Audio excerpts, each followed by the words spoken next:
ഞാൻ ഇതുവരെ കഴിച്ചിട്ടില്ലാത്തൊരു സാധനം കിട്ടി. ഇതേണ്ടേ ബ്ലോക്ക് കോഴി. ബ്ലോക്ക് കോഴി അല്ലടി, പൂവൻ കോഴി. കയ്യിലിരിക്കുന്ന സാധനത്തിന്റെ പേര് ഒരു മര്യാദയ്ക്ക് അറിഞ്ഞൂടാണ് അച്ഛൻ. ഇനിയിപ്പം പൂവനായാലും പെടയായാലും ആദ്യം തന്നെ നന്നായിട്ട് കഴുകി അങ്ങോട്ട് എടുക്കാം. ഇതിനെ കണ്ടിട്ട് എനിക്ക് തോന്നുന്നത് കോളിഫ്ലവറിന്റെ ചേട്ടനോ മച്ചമ്പിയോട്ടൊക്കെ വരുമെന്നാണ് തോന്നുന്നത്. കാണാൻ അതുപോലെയൊക്കെ ഉണ്ട്. ഇന്ത്യയിൽ ഇന്ന് വരെ ഒരു ഷെഫും കണ്ടുപിടിച്ചിട്ടില്ലാത്ത ഒരു അടിപൊളി റെസിപ്പിയാണ് നമ്മളത് ചെയ്യാൻ പോകുന്നത്. ഇതോടുകൂടി ലോകം അവസാനിക്കുമെന്ന് അമ്മ. എന്തായാലും കൈ കിട്ടിയ സാധനം മുറിച്ചുറക്കിയൊക്കെ എടുക്കാം.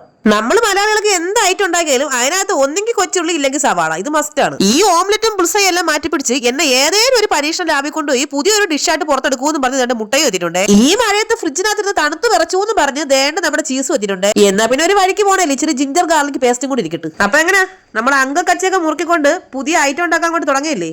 ആദ്യം തന്നെ നമ്മുടെ വീട്ടിലെ ഹോമകുണ്ടത്തിന് തീ കൊടുക്കാം. കത്തിച്ചുടനെ തന്നെ അണഞ്ഞിട്ടുണ്ട്. അതല്ലെങ്കിൽ നമ്മൾ എവിടെ പരിപാടി അവതരിപ്പിച്ചാലും അതന്നെയാണല്ലോ. ഞാൻ കത്തിക്കും തീ അണയും, ഞാൻ പിന്നെയും കത്തിക്കും തീ അണയും. അങ്ങനെ എടുത്തെടുത്ത് ഇപ്പൊ 10 ഷോട്ടായി. ഇതാണ് നമ്മൾ നല്ല മനസ്സോട് കൂടി എന്തെങ്കിലും ചെയ്യണമെന്ന് പറഞ്ഞ് ഇറങ്ങുമ്പം ആരെങ്കിലും എവിടെ കൂടെയും പണിയൊന്നുള്ളൂ. അങ്ങനെ കത്തിച്ച് ഒരു ലൈറ്റർ ഫുള്ള് കത്തി തീരാറായപ്പോൾ തീ പിടിച്ചിട്ടുണ്ടേ.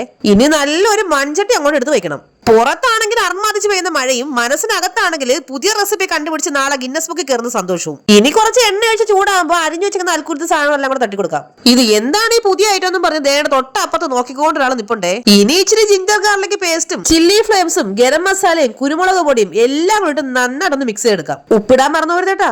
ഇനി ചട്ടിയുടെ നടുക്ക് വട്ടത്തിനൊരു കുഴി കുഴിച്ച് അതിനകത്തേക്ക് 2 മുട്ട അങ്ങോട്ട് പൊട്ടിച്ചൊഴിക്കാം. ഇനി കണ്ണും മൂട്ടി അങ്ങോട്ട് ഇളക്കലോടെ ഇളക്കി തന്നെ എല്ലാം കൂടെ ഇളക്കി മിക്സ് ചെയ്ത് വരുമ്പോൾ ഒരു ആവശ്യമില്ലാതെ ദേണ്ട ഇതുപോലെ ഒരു ഇഷ്ടം ചീസും കൂടി ഇട്ട് കൊടുക്കണേന്നല്ല, ഞാൻ ഇട്ട് കൊടുത്ത് അതാണ്.